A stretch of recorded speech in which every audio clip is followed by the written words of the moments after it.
मौनम, ये बहुत अपराधों से बचा देता है और नाम जप में बड़ा सहयोगी है। श्रीपाद कह रहे हैं कि मौन धारण कर, ताते मौन रहना उचित है। ध्रुवदास जी महाराज, आवश्यक हो कम शब्दों में भागवतिक शब्द बोल दो, ये मौन के अंतर्गत ही आता है। अनावश्यक बिल्कुल ध्यान नहीं देना, कोई प्रणाम नमस्कार, कोई नाना प्रकार के संबोधन प्रश्न बिल्कुल नहीं बोलना, मानो आप पागल हैं, सुना ही नहीं, देखा ही नहीं। ये महापुरुषों की बात कहते हैं। पास समीप बैठे हुए प्रश्न कर रहे हैं, वो दूसरी दिशा को देख रहे हैं, गंभीर मुद्रा है, बोलते रहो। इतना धैर्य होना चाहिए उपासक में कि सामने वाला बोलता रहे, अपने को कोई फर्क नहीं पड़ता। आवश्यक है तो बोल दिया, नहीं तो अनावश्यक हम उसको कहेंगे भी नहीं कि चुप रहो, उठ के जाओ यहां से, नहीं।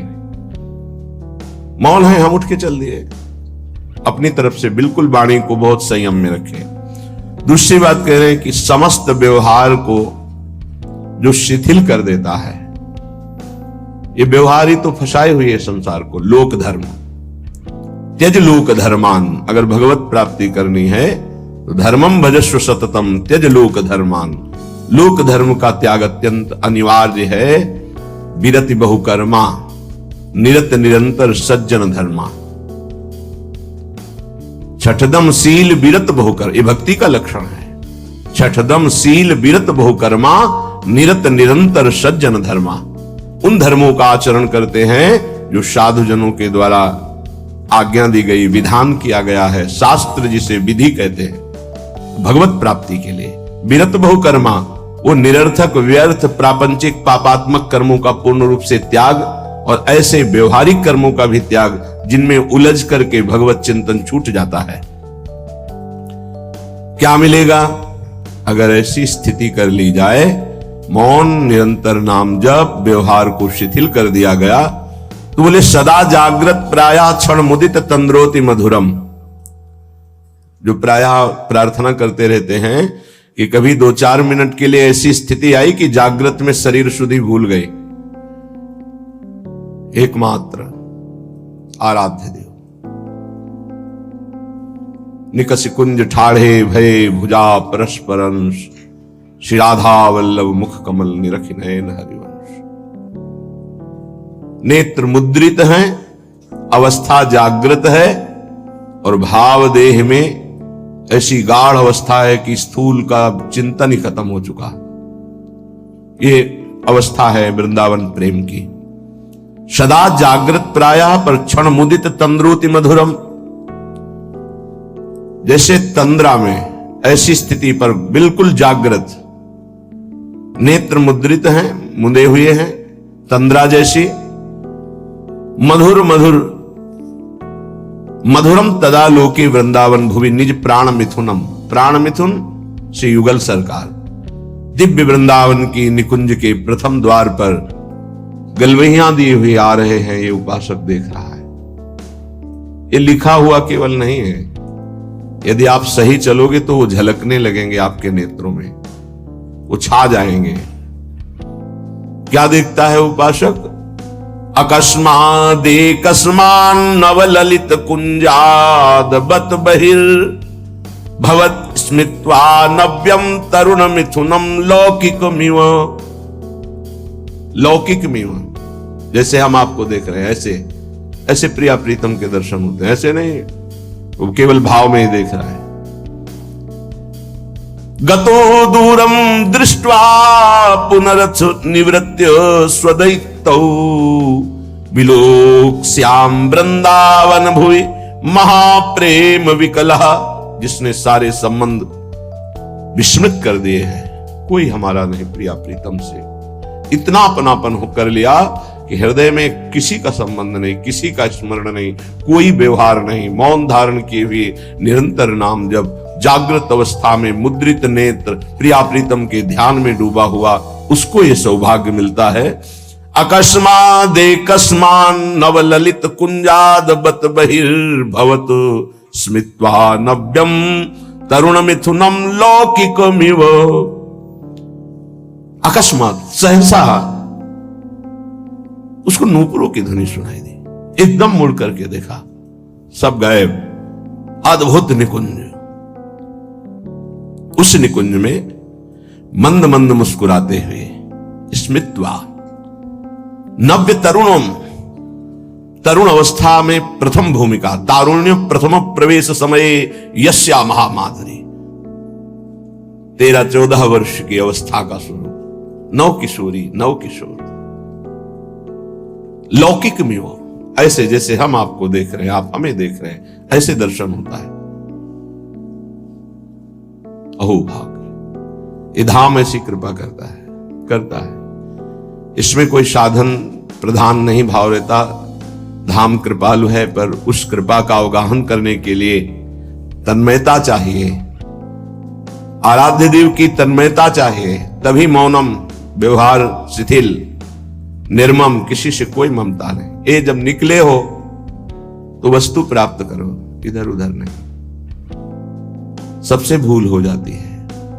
यहां किसी को अपना मानना, कुछ अच्छा लगना, कुछ सुखद लगना, ये सब भगवान की विचित्र माया के द्वारा चित्त का आकर्षण किया जाता है।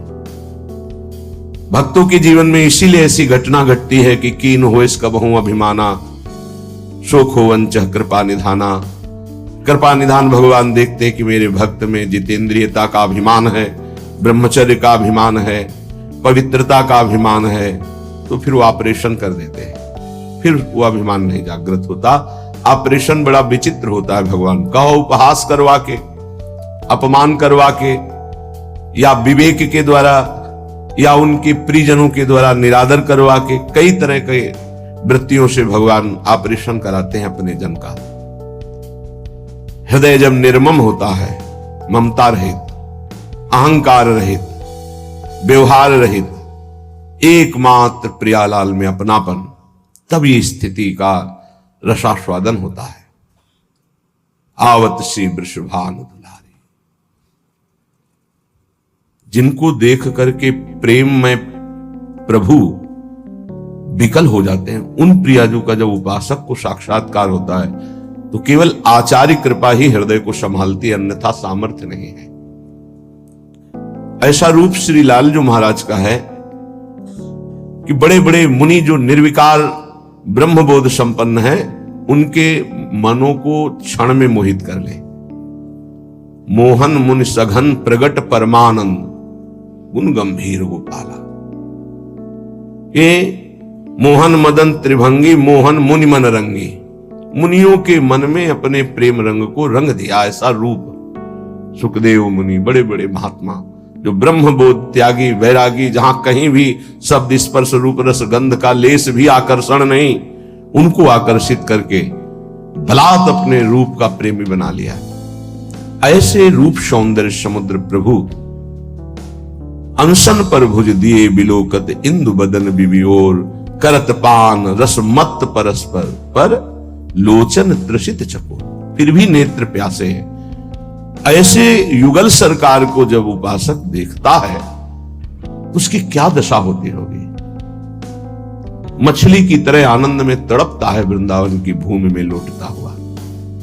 जैसे मछली विकल होती जल के लिए, ऐसे आनंद विकलता में तड़पता है।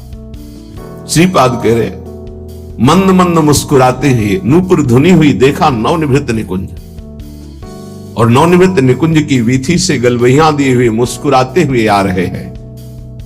लौकिक में वो देख रहा है, कोई ध्यान में नहीं, खुली आंख में।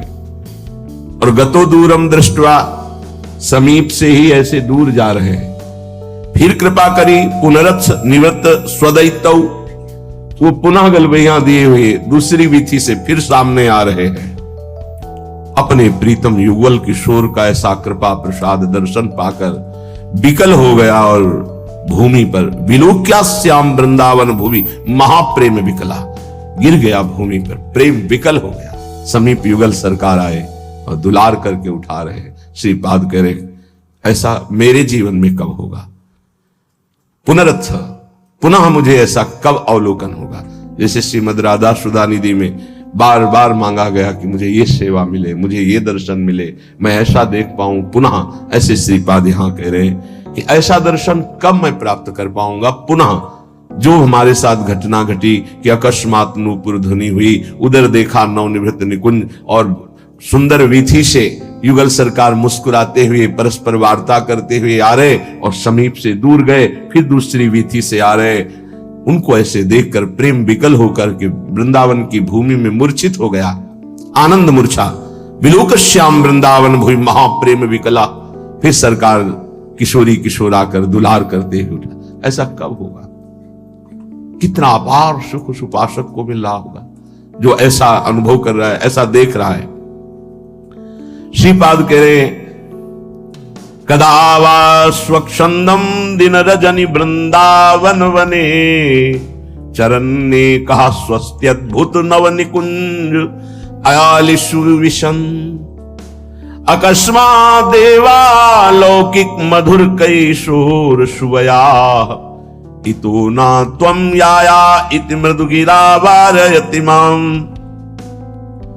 श्री वृंदावन में रात दिन व्यतीत करते हुए प्रियालाल को पुकार पुकार कर प्रेमियों की कुछ अलग रहने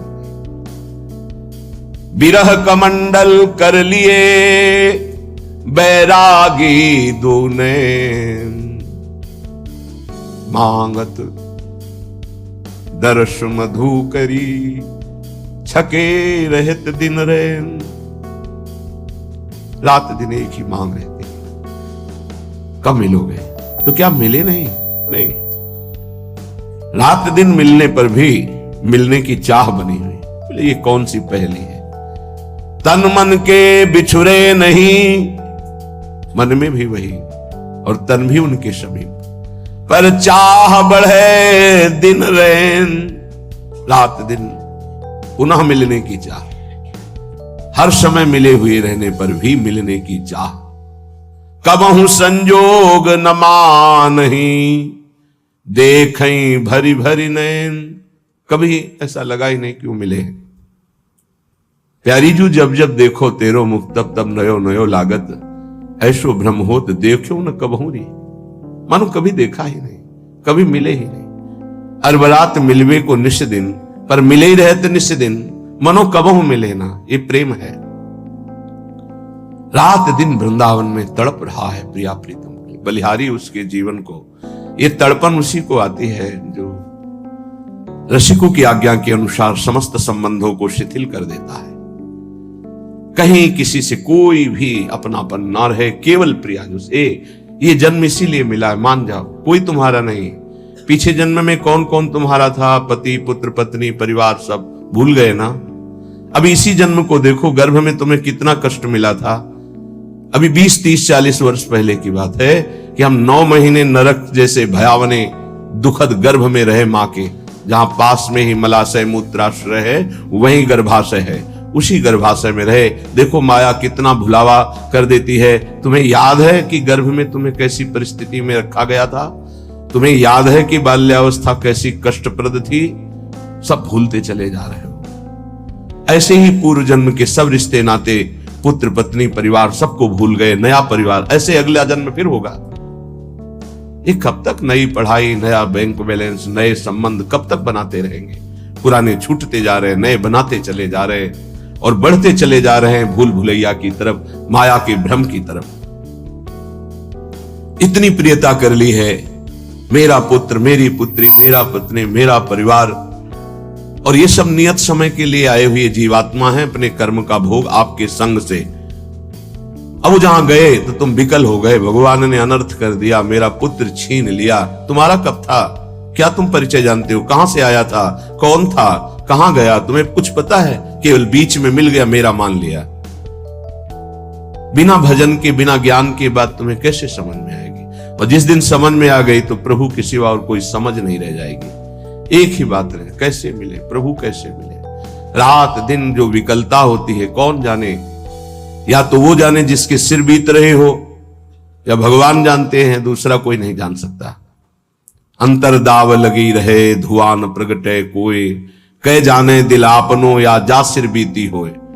जिसके हृदय में प्रीति अपना प्रभाव दिखा रही, वो जान रहा है। या भगवान जानते, दूसरा कोई जान ही नहीं सकता उसकी स्थिति को। जो निर्मम है, निरहंकार है, निरंतर भगवत चिंतन परायण है, उसके हृदय में प्रेम विकलता जागृत होती है। श्रीपाद कह रहे हैं, कदावा स्वच्छंदम दिन रजनी वृंदावन बने। स्वच्छंद का तात्पर्य होता है कोई भी पारिवारिक सांसारिक आकर्षण रहित, कोई भी आकर्षण नहीं, अपरिचित की तरह। वृंदावन ऐसे रहे मनो चिन्हारो नाय। समझाओ तो समझ नहीं आता, लगता है कि ये हमारे प्रेमी जनों को छुड़ा रहे हैं। नहीं, तुम्हारे प्रेमी जन से मिला रहे हैं तुम्हें। ये तुम्हारे प्रेमी जन नहीं है, ये मायाकृत ढांचे तुम्हारे प्रेमी नहीं हैं। ये ढह जाएंगे काल के द्वारा, आज नहीं तो कल। प्रेमी है प्रियालाल, ये असली प्रेमी है। इन्हीं से अनंत जन्मों से बिछुड़ते हुए हम भटक रहे, अब अवसर आया है मिलने का। बहुत कृपाल है, प्रतिपल कृपा करके संभाल रहे हैं, बचा रहे हैं, अपनी तरफ घसीट रहे। और हमारी दुष्टता की हद है, उनकी कृपालुता की हद है। तो ही मोही पड़ी होड़, मूसो न बिगाड़न को तुम सो न संवारन। वो बार बार संवार रहे, संभाल रहे, हम बार बार बिगाड़ रहे, फिर भी उनको गुस्सा नहीं आ रहा, फिर भी वो कृपा ही हम पर कर रहे। सच्ची मानिए, हम अगर कुछ कर सकते हैं तो अपना बिगाड़ सकते हैं, बस यही कर सकते हैं। अगर कुछ बन रहा है तो केवल प्रभु कृपा से बन रहा है। आप समझ नहीं सकते, माया की ऐसी चाल है, नहीं समझ सकते। कुछ बन पा रहा है तो प्रभु की कृपा से, हमसे जो बन पा रहा है वो बिगाड़ ही हो रहा है, भगवत प्राप्ति के विरुद्ध ही हम जा रहे हैं। अगर कहीं कदम भगवत प्राप्ति की तरफ चल रहे हैं तो केवल भगवत कृपा, वही संभाल रहे हैं। देख लो आप इसी जन्म के रजिस्टर को अपने हृदय में देख लो, जितना आपको ज्ञान है उसी से आप अपना निर्णय कर लो कि अगर आपको हर चेष्टा का दंड मिले जो आपने किया, तो कितने जन्म आप भोगोगे। क्योंकि एक गलती का आजीवन कारागार में वास मिलता है भारतीय संविधान के अनुसार। तो भागवतिक संविधान के अनुसार जो तुम्हारे पाप खुले नहीं, बहुत से बड़े बड़े भयानक पाप कर डाले हैं, भ्रूण हत्या, गर्भ हत्या, व्यभिचार, नाना प्रकार की कितनी कपट भरी चेष्टाएं, धन कमाने के लिए कैसे कैसे छल कपट किए। सोचो उनका सबका हिसाब है यदि, तो कितने जन्म हमें भोगने पड़ेंगे। एक जन्म में नहीं भोग सकते। एक जन्म के लिए तो एक केवल अपराध है जो तुम्हें आजीवन कारागार में बंद करा देगा, जो तुम्हें एक जीवन को नष्ट करके फांसी में चढ़ा दिया जाएगा, एक अपराध का फल। और ऐसे करोड़ों अपराध हमारे अनंत जन्मों में हुए हैं, और प्रभु के मार्ग में हम चलने लगे। ये केवल कृपा, ये हमारी कोई साधना नहीं, ये केवल हमारे लाडली लाल की कृपा। ऐसे अपराध भयानक छुपे हुए हैं जिनका दंड मिले तो हम सैकड़ों जन्म भोगे तो भी नहीं पार पा सकते। भारतीय संविधान में देख लो कानून, फिर शास्त्रीय संविधान तो बहुत ही कड़ा है। इसमें तो किसी तरह छल कपट भी कर सकते हो, शास्त्रीय संविधान में नहीं, क्योंकि वहां सब दैवी शक्तियां आपको प्रतिपल देख रही हैं। तुम्हारी गवाही या वकालत की जरूरत नहीं होती, एक सेकंड में सब हिसाब किताब हो जाता है। वहां ये थोड़ी कि तुम्हें बैठो, आदर के साथ तुम्हें बैठा लें, फिर तुमसे पूछें, फिर गवाही, फिर नहीं साहब हमने ऐसा नहीं किया, ये सब कुछ नहीं। एक सेकंड के कम हिस्से में पूरा हिसाब। अनंत सृष्टि है, इतना समय नहीं है वहां किसी गवाही की जरूरत। और एक सेकंड का भी हिसाब चूक नहीं होगी। सत्क्रिया और असत क्रिया अगर एक सेकंड में हुई तो उसका भी हिसाब होगा। इसीलिए जो विवेकी जन बहुत सावधान रहते हैं। थोड़ा जीवन है, इस जीवन को पवित्र बिता करके धरोहर की भांति, जैसे कोई तुम्हें सुंदर वस्त्र दे और तुम उसे रखे रहे कि ये उसका है, पवित्र वस्त्र, ज्यों का त्यों वापस कर दिया, उसको गंदा नहीं किया, वो होता है महात्मा। चदरिया जैसी की तैसी धरी दीनी, चदरिया झीनी रे झीनी। ये शरीर रूपी चद्दर भगवान ने दी, निर्मल रखो, इसको मलिन मत करो। मलिन हो गया तो गुरु कृपा उसको पवित्र कर देगी। आश्रित रहो, आज्ञा का पालन करो, भगवत प्राप्ति के लिए कमर कस लो। ये जीवन केवल भगवान के लिए। श्रीपाद कह रहे हैं, दिन रजनी वृंदावन बने, रात दिन नाम जप करते हुए। अगर आप बाहर भी हो तो रात दिन नाम जप करो। आप सोचते हैं पढ़ लिख कर कोई ऐसा पद मिल जाए, रुपया पैसा मकान हो, बस हम सुखी हो जाएंगे। पद कुछ नहीं, रुपया कुछ नहीं, मकान कुछ नहीं, स्थिति। बड़े भाग्यशाली जन हैं जो अध्यात्म स्थिति की तरफ चलते हैं। रात दिन नाम जप कर रहे हैं, धर्म पूर्वक व्यवहार कर रहे हैं, जो जा रहा है तो शोक नहीं, आया तो हर्ष नहीं, वो महात्मा, वो भगवत प्राप्ति के योग्य हो जाता है। गए की सोच नहीं, चाहे वो मृत्यु से गया हो, चाहे वो घर से गया हो, चाहे वस्तु हो, व्यक्ति हो, स्थान हो, गए की सोच नहीं, आए की हर्ष नहीं, वो भगवत प्राप्ति का उपासक रात दिन भजन करते हुए भगवान को प्राप्त होता है। चरण ने कहा स्वस्त्यद्भुत नव निकुंजालि सुविशन, वो सदैव एकांत में चिंतन करता रहता है, एकाकी। एकांत का शब्द आते ही कोई कमरा, कोई गुफा ऐसा सोचने लगते हैं, उसे एकांत नहीं कहते, तो बाय है। एक एकांत स्थान को लेकर के बात, एकाकी विचरण करने का मतलब अंदर केवल परमात्म चिंतन, केवल भगवत चिंतन, वो एकांत ही है। चाहे वो ऑफिस में बैठा हो, फावड़ा चला रहा हो, किसान हो, चाहे व्यापारी हो, एकमात्र भगवान का आश्रय, उनका चिंतन, वो एकाकी ही माना जाता है, एकांत ही माना जाता है। एकांत बैठे हुए प्रपंच का चिंतन कर रहा है, वो प्रपंची ही माना जाता है। जो सदैव एकांत चिंतन करते हुए, तो उसके जीवन में मंगल सौभाग्य उदय होता है। अकस्मा देवालौकिक मधुर किशोर सुवया, अलौकिक नवनिभृत निकुंज, और सामने प्रिया प्रीतम, और एक सखी कहती है इतो ना तुम याया, इधर मत आना, वहीं खड़े रहना। उस सखी की मधुर वाक्य और सामने प्रिया प्रीतम, ये मेरे जीवन में पुनः कब होगा। सखी रो, तुम इधर मत आना, प्रिया प्रीतम पधार रहे, वहीं खड़े खड़े रूप का दर्शन करो। इतो ना तुम याया, इधर मत आना। तो सखी के अमृत में शब्द और सामने प्रिया प्रीतम, आहा, ऐसा मैं कब देखूंगा। उपासक जब ईमानदारी से भजन करता है तो पहले भगवत प्रेमी महापुरुषों का आकर्षण होता है, तब ये स्वरूप होता है। पहले दिव्य महापुरुष आते हैं जो प्रिया प्रीतम के निज जन हैं, बड़े बड़े महापुरुष हर संप्रदाय के। प्रिया प्रीतम के साक्षात्कार के पहले आचार्य का साक्षात्कार होता है, महापुरुषों का साक्षात्कार होता है।